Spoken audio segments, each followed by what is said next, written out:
Okay, y'all want Vuvuzela. All right. Then get ready for the latest edition of PragerU's children's content. Yay! Da-da-da-da-da-da. Let's get ready to learn about Venezuela for children. Hooray! Venezuela, a country blessed with stunning snow-capped mountains, waterfalls, lakes, jungles, valleys, and sparkling beaches.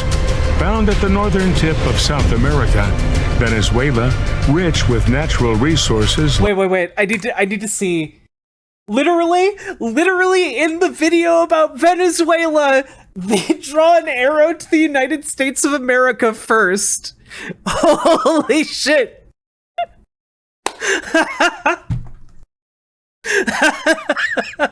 Amazing. Tip of South America, Venezuela, rich with natural resources. What are these other countries? What's this one? What's this one? Ah, fuck them. We don't need to know. Vuvuzela, everyone. Garbage. Pure, undiluted garbage, meaningless, drivel, nonsense. That's Remember, all they friends, were. Junk. Show your And when I thought, this is what these kids in this preschool are seeing. Remember, chat, show your support to Vuvuzelas by gifting Jack all of the subs. True.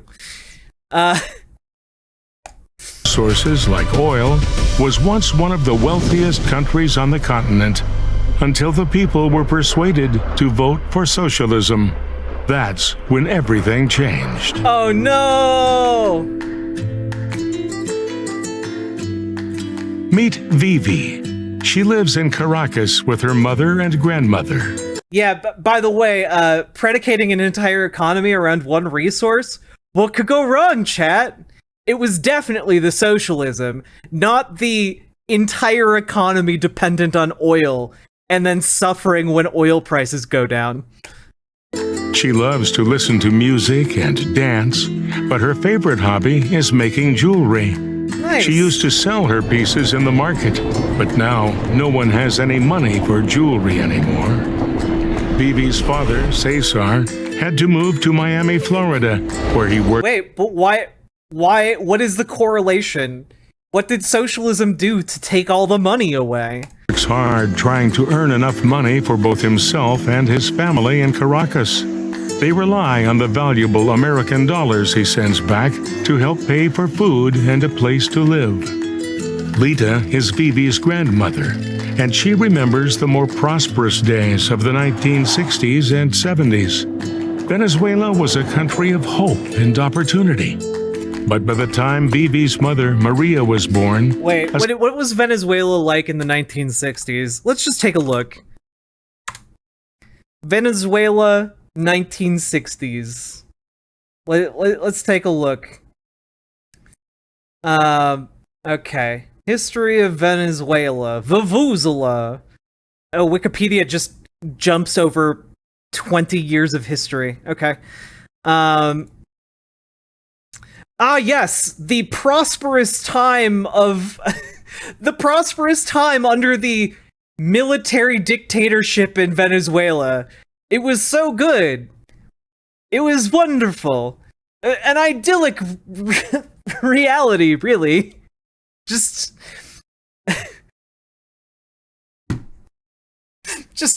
a wonderful utopia under the capitalist military dictatorship.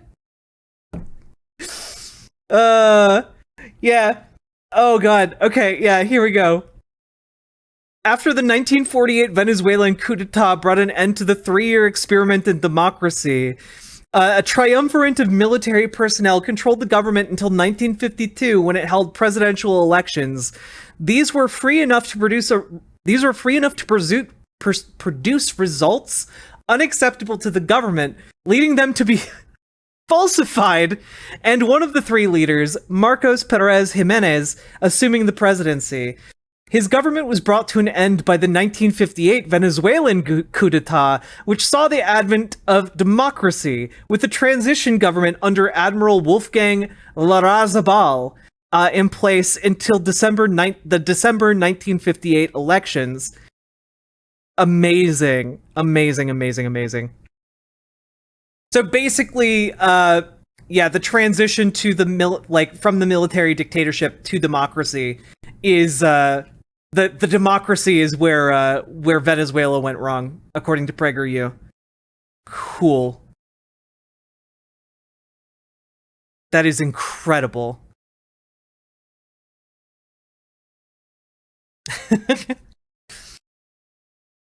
Excuse me. Let's see. Here is. Let's see. The Democratic period, 1959 to 1964. All right.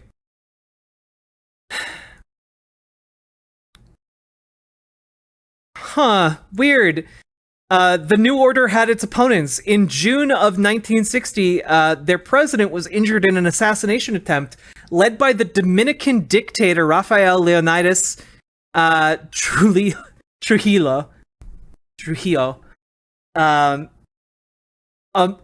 Incredible. Yeah. Okay. And then they had an insurgency backed by Fidel Castro, made up of Venezuelans who were excluded from the ruling order pact, which was known as the Punto Fio Pact. Let's see. Oh, and then in 1970, there was a truce with the guerrillas that allowed their reintegration into political life. Neat. We're learning so many things, chat. And then in 1974, there was a giant oil crisis, which caused a lot of problems in a country that relied entirely on oil. So is this just mask-off standing of authoritarianism? More or less, yeah. I'm trying to see here. When did Vuvuzela become socialist? When did Vuvuzela become socialist? Let's go. Let's see. The United Socialist Party of Venezuela is a socialist political party which has been a ruling party of Venezuela since 2010. Damn, that's really recent. Okay, so Hugo Chavez,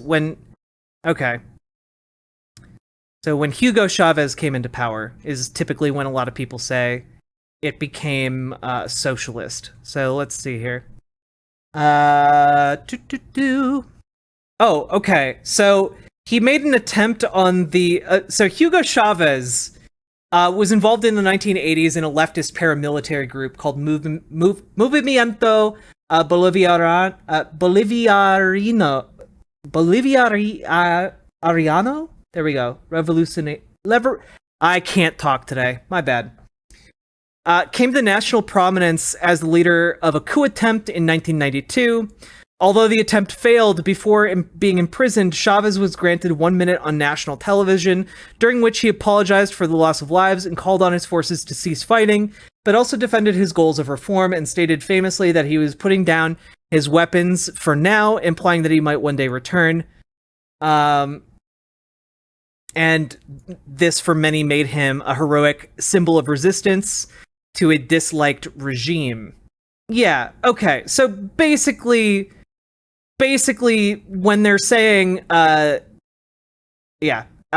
of oil went down, their entire, populist programs failed. It's not because of socialism, it's because of the single product economy. Okay, so I feel like I know a little bit more. Let's continue. A sense of unease and uncertainty had crept in with the growing divide between the rich and poor. Sadly for Vivi, Caracas is now a place of desperation. Days without electricity and running water sometimes turn into weeks. The fear of violence is always present, and having enough to eat is a challenge when the nation... What's going on with Juan Guaido? I don't know. Let's find out. Juan Guaido. So far, it just seems like he's kind of laying low, and there's an ongoing legal battle. the British government sought to quash a bid by Nicolas Maduro-backed Venezuelan central bank on Monday to repatriate nearly $1 billion of its gold stored in London.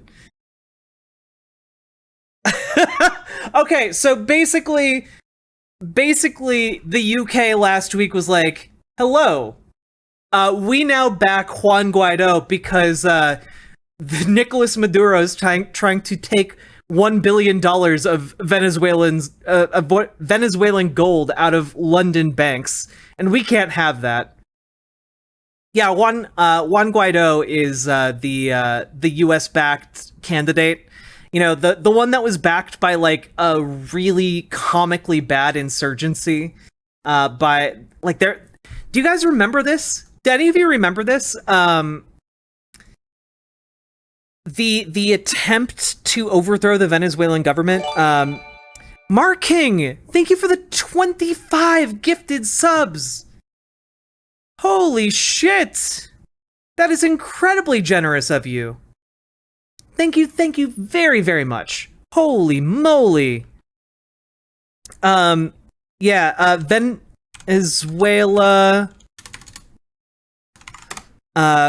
mercenaries captured. Yeah. Okay. Yeah, no. So chat, I remember this story very vaguely. There was an attempt to assassinate Nicolas Maduro in 2020. And it is so comically bad. It is so comically bad that I need to read you this entire story because it's amazing, okay? Operation Gideon was an unsuccessful attempt by Venezuelan dissidents and an American private military company, mercenaries, Silver Corp USA, to infiltrate Venezuela by sea and remove Nicolas Maduro from office in Venezuela. The plan involved entering the country by boat into Macuto port from the 3rd to the 4th in May 2020 in order to take control of Simon Bolivar International Airport, capture Maduro and other high-level figures in his government, and expel them from the country. Yeah, sure, you're sending in an operation, a team of operatives to capture an airport and expel them from the country. The operation had been infiltrated by officials of the Maduro government early on. Commentators and observers, including Guaido officials who initially contacted Silvercorp, described the operation as amateurish, underfunded, poorly planned, having little or no chance of success, and a suicide mission.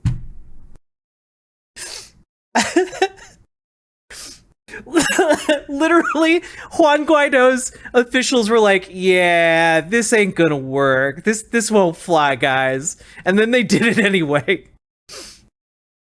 The operation occurred in the broader context, blah, blah, blah, blah. Let's see. Throughout 2019, Maduro had maintained control of Venezuela's army agencies and key governmental institutions. The state intelligence agencies, as well as the Associated Press, had prior knowledge of the plot, which was intercepted before the first boat reached land. The attack went forward despite its impracticality, with Silvercorp founder Jordan Goudreau possibly motivated by a multi-million-dollar reward offered by the United States to arrest or assist with the arrest of Maduro and his high-ranking officials in connection with federal indictments filed in late March 2020 alleging involvement in drug trafficking activity. The raid involved 2 fiberglass motorboats owned by Silvercorp, which launched from eastern Colombia toward the Caribbean coast of Venezuela north of Caracas. The boats were carrying approximately 60 Venezuelan dissidents and 2 former Green Berets, American Green Berets, employed as mercenaries by Silvercorp. 8 Venezuelan dissidents were killed and 17 invaders were captured, including the 2 American security contractors, whose interrogations were broadcast on state television in the hours following the event. After the attack, it became public that a formal document setting out the objective of the operation was signed in October of 2019 between Silver Corp and Juan Guaido's strategy committee, which Guaido had formed with the goal of exploring all available options for removing Maduro from power and installing himself as president. Guaido's strategy committee withdrew from the agreement and cut off ties with Silver Corp in November of 2019. Goodness. Oh, here, we need to read about the attack. Okay.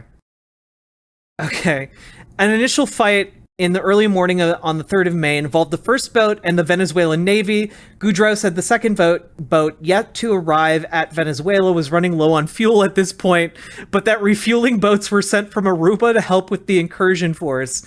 In the initial fight, 8 mercenaries were arrested on the shore. Another 6 were killed on the beach. This had initially been reported as 8. Goudreau said that he had safe houses along the coast for his men. By the way, Goudreau, the owner of this mercenary company, released a video to take responsibility for the attack. I don't know why you would do that. That just seems like torpedoing your own company. Yeah, they posted the video claiming to be in Venezuela, but they were actually in Florida. Oh, God. The second boat arrived on May 4th, but was intercepted by the Navy and local police. The attackers were all captured. Amazing. Oh, yeah, by the way, the belligerents between these are Silver Corp USA, with two of their supporting Green Berets, and on the other side, the Venezuelan side, yeah, it's the National Bolivarian Armed Forces of Venezuela, Bolivarian Intelligence Service, and Venezuelan Fishermen Cooperative. So, yes, technically they were defeated by fishermen. Amazing. Amazing. God, the United States bungles shit. I should be mad. I should be mad that we just have private companies in America that carry out terrorist attacks. But it's just so goddamn funny. Yeah, it's a fisherman's union. Yeah, it's fucking great. Anyway, let's continue. Currency is all but worthless. So how did the discovery of a natural resource like oil transform Vivi's country from a once profitable agricultural nation into a poor, desperate, and chaotic mess? Well, wait, they were not profitable. They were not profitable because they were agricultural. They were profitable because of the oil. initially, things went very well for the country, as privately owned international companies were invited to drill for oil. The profits were evenly split between the government and private companies, like Shell and Chevron. But when the price of oil dropped in the night... Ah, yes. Shell and Chevron. Notably good companies that would never do anything bad, like, I don't know, say, hide the results of studies that they conducted into the effect of burning fossil fuels on the atmosphere. They'd never do anything wrong like that, would they? They'd never, I don't know, throw the entire planet under the bus just to continue making profits, right? 1980s, the country lost its primary source of wealth. In a desperate... Hey, Discord and Vol! If only they'd allowed the private companies to manage themselves. Yeah, no kidding. Sorry, I want to look at this graph. Profits were evenly split between the government and private companies, like Shell and Chevron. But when the price of oil dropped in the 1980s, the country lost its primary source of wealth. In a desperate state... Well, they still had the oil. Like, the oil wasn't gone. It just wasn't as valuable anymore. People voted for socialism and to nationalize the oil industry. Socialism is a system where citizens do not own anything individually, and the government controls. Well, that's objectively not true. Even by this story's standards, even if we judge it based on only what is being said in this story, Vivi clearly at some point was able to sell her jewelry. So people do own things. People do have personal property. Even going by the standards of this own video. Controls how things are distributed. In socialist countries, there is often plenty of money for the government to collect at first by taking over private businesses and taxing the people. Then they spend some on the basic services. Hey, Mark King, thank you for gifting a sub to Sail on the Forbidden One. Okay. So, I should clarify this before we go forward. Socialism is not nationalizing all of the companies.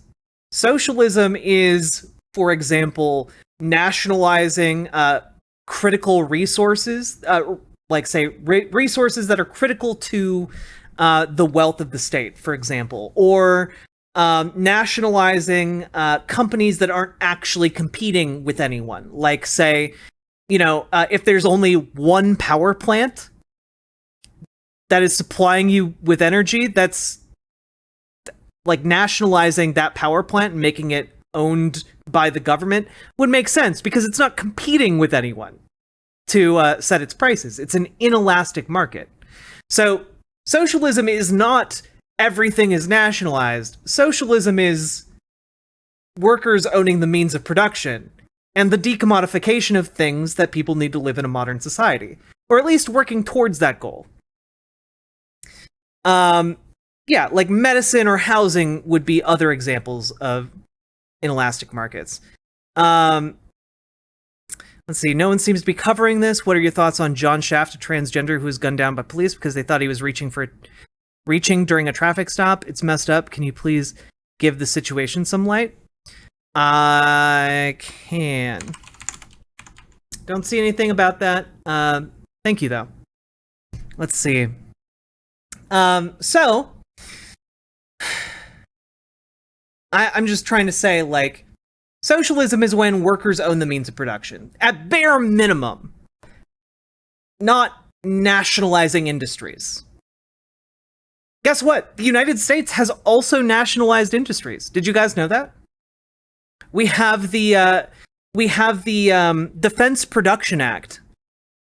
The Defense Production Act allows the government to essentially nationalize industries that are critical for the well-being of citizens.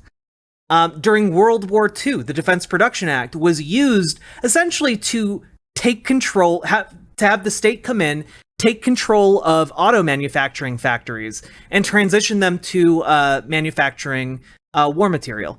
First, by taking over private businesses and taxing the people. Yeah, again, the government taking over businesses and taxes happening don't mean socialism is happening. Lady Raincloud, thank you for gifting a sub to Lisa the Foolish. Then they spend some on the basic services that they promised. And because those in the government have all the power and control over the money, the controlling elites get to decide what citizens can buy, where they can live, and how successful they can be. Very quickly, the money runs out. Resources are mismanaged, and corruption escalates. And eventually, all socialist countries face serious scarcity of basic needs, such as medicine and food. The people get less and less, while the politicians keep their fancy lifestyles. Every country that has tried socialism ends up with these problems, but Venezuelans hoped their results would be different.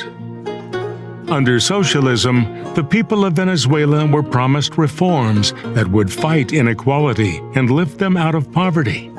It sounded like a great idea, but unfortunately, the government had no idea how to run the oil business, and things got worse. Corrupt politicians also stole millions of dollars for themselves and did not share the profits or invest in the poor areas outside of the cities. Then, in 1989, when Maria was 9, there were large riots and civil unrest, which led to the government sending the military into the city and surrounding towns, resulting in many civilian deaths. People were desperate, and when food becomes difficult to find, they turn to crime to try and survive. Damn. If only there was some kind of lesson we could take here for the root cause of crime in other places, like, I don't know, the United States, for example. Exactly, JD for USA. Venezuela didn't fall because of socialism. Venezuela fell because of an economy predicated on oil. Was Venezuela ever actually socialist? I mean, there's a socialist party in charge of Venezuela. There are socialists in its government. But also, as far as I know, the workers in Venezuela don't own the places that they work at. You know, it's not like the workers are controlling their workplaces, which is really bare minimum what you need for socialism to actually have been implemented, you know?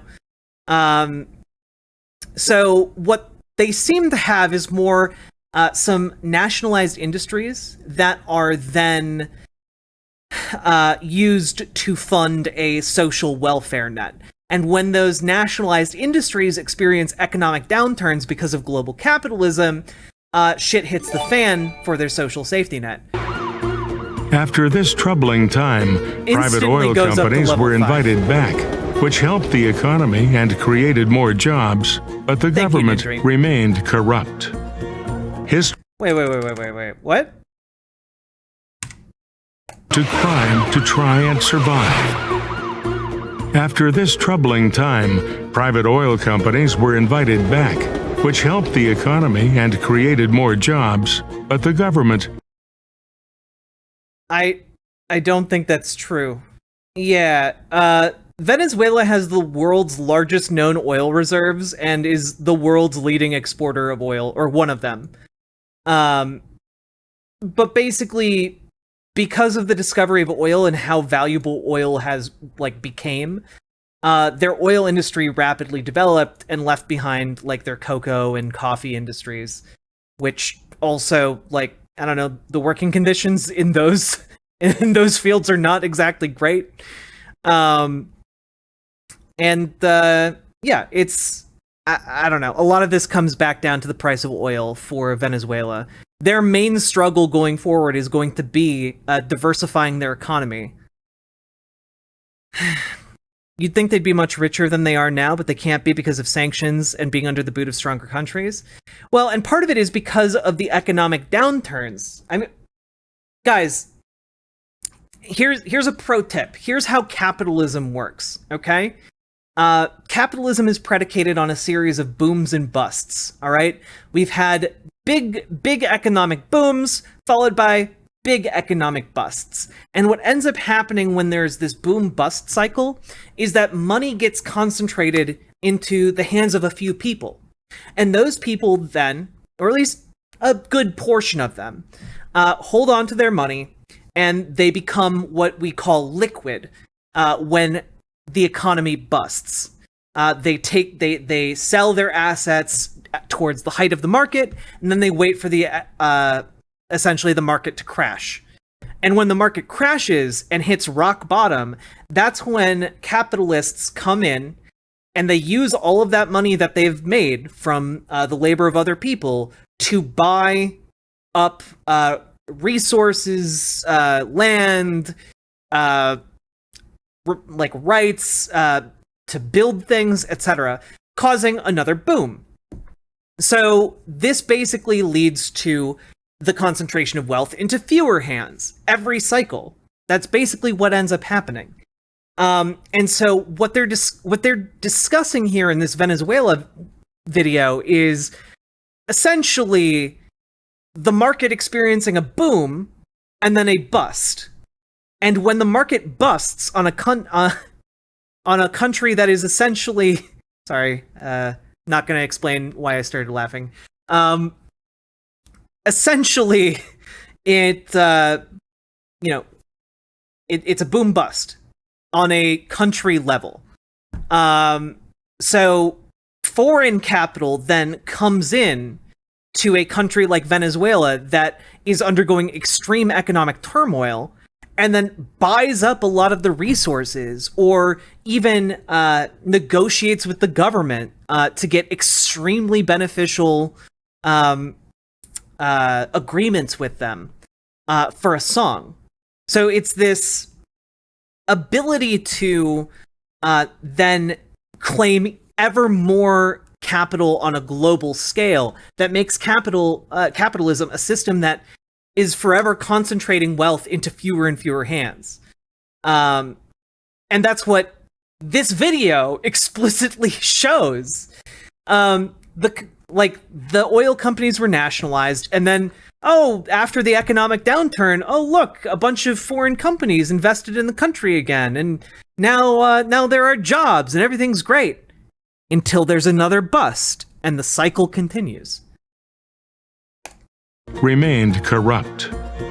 History sadly tends to repeat itself, and the socialist government under President Hugo Chavez that Maria's generation voted for made the same mistakes as the socialist government that Lita's generation voted for.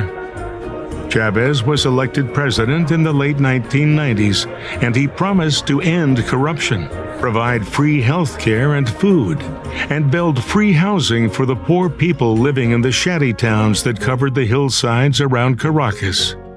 To the majority of Venezuela. Damn, I wonder why there were shanty towns all around Caracas and all around Venezuela when they were doing so well economically.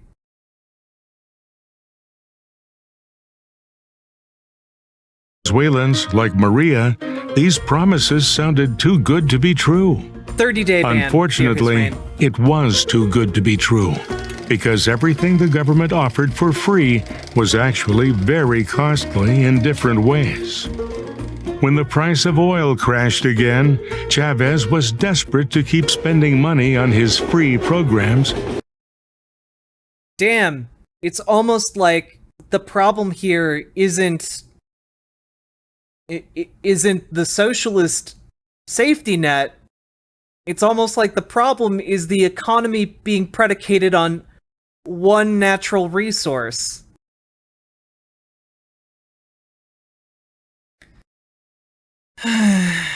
Like, maybe if you had a diversified economy that wasn't subject to the whims of one single price on one single resource, that would be something that I don't know, might be alleviated. Like, you probably still can't fix it against, like, global recessions, but you can fix it against being subject to the whims of one resource that may or may not be subject to market manipulation. Yeah, exactly, Breetrex. That seems to be one of the biggest problems with the Venezuelan economy from, like, the 1950s onward. So he put the government back in control of the oil industry. The experts left Venezuela, and unqualified people took over their jobs. Anyone who questioned Chavez was fired, and soon many more experts from all industries were leaving the country too. A heavy tax was imposed on every business that was left, and Vivi's family had to shut down the coffee shop they had owned for generations. Wait, I thought that the government didn't allow people to own things. Huh. Weird. They couldn't own things, yet they owned a coffee shop for generations. This video is contradicting itself. As for the corruption Chavez promised to end, it only got worse too. For example, in 2004, Chavez refused to hold a free election, and when the people tried to vote him out, he would not give up power. Now, Vivi and her family are living with the hardships of life in Caracas, trying to make the most with what they have. More than 5.4 million Venezuelans like Cesar have left the country out of desperation in just the last decade. Separated from families and enduring great hardships, it's important for us to remember the beautiful country of Venezuela and its many wonderful people in our prayers. While she is separated from her father, Vivi thankfully is able to talk with him online in between the power outages and looks forward to one day being together again. All of these problems seem very fixable. I don't know. I love how conservatives explain globalization is all the socialist places made it hard to be smart, so only dumb people live there. It's a stupid explanation, but also it's kind of demeaning. It's some weird brain drain idiocracy shit. Now the stupid poors only want government, meanwhile smart people jump ship. Well, I mean, that's because part of the capitalist myth, right, is that meritocracy is real, right? The whole part of what's baked into capitalism is that, well, billionaires just work smarter than everyone else. So therefore, if you're rich enough to like flee, that means you must also be smarter than other people. If you are wealthy enough to own a mansion, you clearly must be smarter or in some way better than people who are not wealthy enough to have a mansion. You know, like, that's basically, yeah, no, it's basically money is equivalent to your IQ, which also is bullshit, because IQ is bullshit.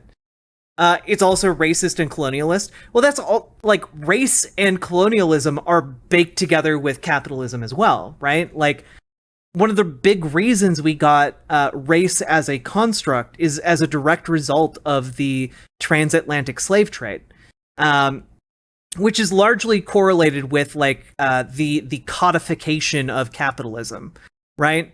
Those two things largely go really hand in hand. So, and then like race was used as a justification, was invented as a justification to continue the transatlantic slave trade.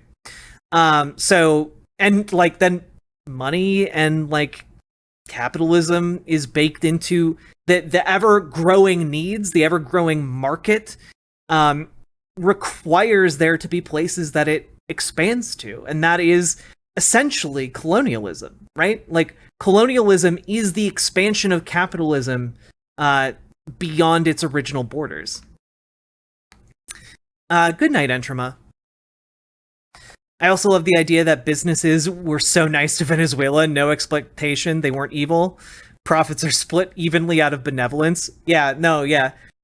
You see, ExxonMobil and Shell Oil are just they're really keen to give away half of their money, half of the proceeds. God, I mean, can you guys even imagine if we taxed half of what oil companies make today? Like, can you imagine the shit fit conservatives would throw? And and by the way, that's in PragerU's like golden, when Venezuela was great, they were still taking half of the oil profits, like, or the oil revenues even. It's like, if we did that today, we could easily invest in green technology to transition to a better future, and Republicans would oppose every single goddamn cent of that money being raised.